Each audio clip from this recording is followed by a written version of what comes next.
not as top level things, is I learned the entire process. Whereas when I was in school, it didn't really have that level of it where some things you weren't prepared for. But I understand the limitations that some people have in the schooling system. But once you actually working by yourself, you get your marketing out, you get in touch with actual customers, you go through the entire process. Then you have to do the contracts and stuff like that. Then if there's issues, you're working between it. You're trying to balance your time with it. So when you're doing that kind of self-employment kind of sense, I think there's a lot wider scheme of things where it's kind of tough to do that in the environment that I see in the schooling indoctrination complex. There's certain limitations that you're really not going to be able to achieve that. And there's that whole simple thing of those who can teach, those who can't teach. But I think the accurate thing should be those who can teach. And that's how we've learned. We've learned from watching people who actually can do the things. And I think there's a better way to do that. And that's something that we've talked about before, but I'm also glad to see that you've also reinforced that whole idea where there's so much to learn from actually doing the thing that you want to do versus being prepared to do the thing that you think you'll be doing that you want to do, which I think is what a lot of people do before getting into certain fields.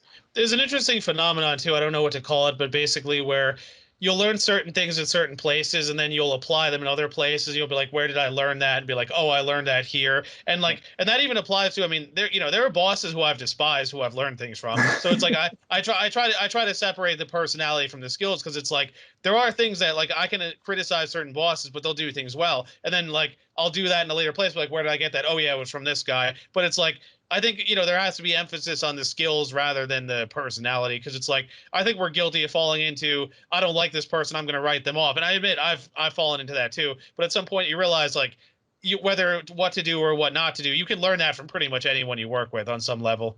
Yeah. I was re-listening to Orson Scott Card's Ender's Game. It's a great series. I've read all the great. I think the next part of it, he's one of the most prolific writers I've ever seen. And I'm trying to get more into like writing and creative. I do arts, visuals, and stuff like that. But I've also been involved in like writing my own stories and things like that. But the amount of content this guy puts out. Well, anyway, there's a part where it's kind of I guess I'm not going to spoil it, but you should definitely check out the book. But there's a character who says your enemy. This is a competitive kind of environment where it says your enemy is the one who teaches who's the only teacher is your enemy, and you can't tell your enemy when the game is over, when he's won, or when he's lost. And there's that whole aspect of actually just being in the actual fray of the actual events. And the enemy doesn't have to be another being, but it's just the challenges that you face when you're trying to achieve something. Very few things to start taking for granted. And I think part of what I'd like to do with the series, and I think is working in a pretty good way, is just being more realistic and understanding different challenges that people have. There's some challenges you had that somebody else might consider to not be an issue. There's some things that were not an issue to you that some people would consider to be an issue.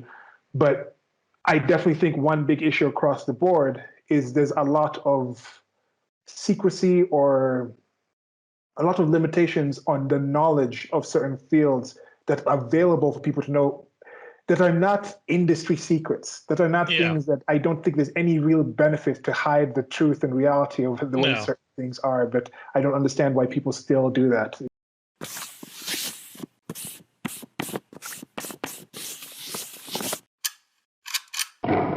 Thank you for listening. This has been a clip from an actual longer recording that I'll try to leave a link to on the screen or somewhere around here where you're listening to this. Presents.